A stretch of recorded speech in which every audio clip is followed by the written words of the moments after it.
বর্তমানে Facebook page বা প্রোফাইলে একটা বড় সমস্যা দেখা দিচ্ছে। মনিটাইজেশনের জায়গায় নট এলিজিবল, মানে আপনি টাকা ইনকাম করতে পারবে না।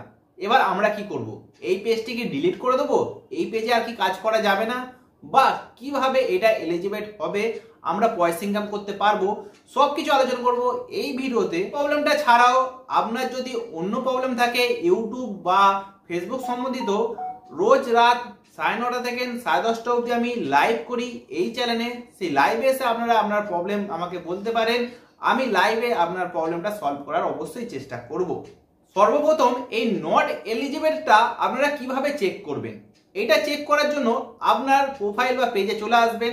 সেখানে এসে আপনারা এই থ্রি যে ডটটি আছে না, এই থ্রি ডটে ক্লিক করবেন। ক্লিক করার পর প্রোফাইল স্ট্যাটাসে যাবেন, আর এখানে দেখতে পারবেন লেখা আছে মনিটাইজেশনের জায়গায় নট এলিজিবল। আপনার যদি এলিজিবল লেখা থাকে তো খুবই ভালো, আর টেনশন নেই। কিন্তু এই নট এলিজিবল থাকলে কি করব? সর্বপ্রথম এই নট এলিজিবল আসার কারণটা কি?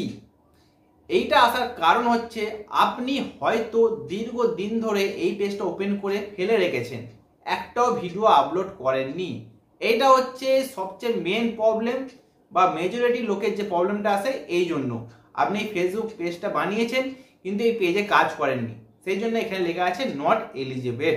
আরেকটা দ্বিতীয় যে কারণ হচ্ছে আপনার পেজে হয়তো 500 ফলোয়ার্স কমপ্লিট হয়নি, বা আপনার একটাও যে মনিটাইজেশনের যে টুলসগুলি আছে একটাও ওপেন হয়নি, সেই জন্য আপনার এখানে নট এলিজিবল দেখাচ্ছে। এবার কি করে আমরা এটাকে অন করব, কি করে আমরা আর্নিং করব? এই পেজটাকে কি ডিলিট করে দেবো? না, একদমই না।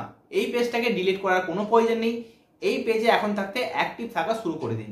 হ্যাঁ, এই যে পেজটা দেখাচ্ছি ভান্ডারি ফ্যামিলি ব্লগ, এটা হচ্ছে আমার পেজ। এখানে আমি রেসিপির ভিডিও আপলোড করতাম। বর্তমানে আমি ইউটিউবে অ্যাক্টিভ আছি, যেখানে আমার 4,500-এর বেশি সাবস্ক্রাইবার আছে। আর এই পেজটাকে আপনারা একটু সাপোর্ট করবেন। এখন থাকতে এই পেজেও আমি অ্যাক্টিভ থাকবো, এবং দীর্ঘ 1 মাস অ্যাক্টিভ থাকার পর আশা করি এটা থেকে আমি আর্নিং করতে পারবো। তোমরাও যেই পেজটা নট এলিজিবল দেখাচ্ছে সেই পেজটাকে অন্তত ডেলি একটা করে ফটো আপলোড করো, একটা করে রিল আপলোড করো। দেখবেন 1-2 মাসের মধ্যেই আপনার এই পেজটা যে আছে মনিটাইজেশন হয়ে যাবে, কোনো চিন্তার কারণ নেই। আশা করি আজকের ভিডিওটার মাধ্যমে আপনাদের সমস্ত ক্লিয়ার হয়ে গেছে এই নট এলিজিবল আসার কারণটা কি, বা কি করে আমরা এটাকে সলভ করব। আরও যদি কিছু প্রবলেম থাকে অবশ্যই আমায় কমেন্ট করে জানাবেন, আমি সেই প্রবলেমের সলিউশন করার একদম 100% চেষ্টা করব।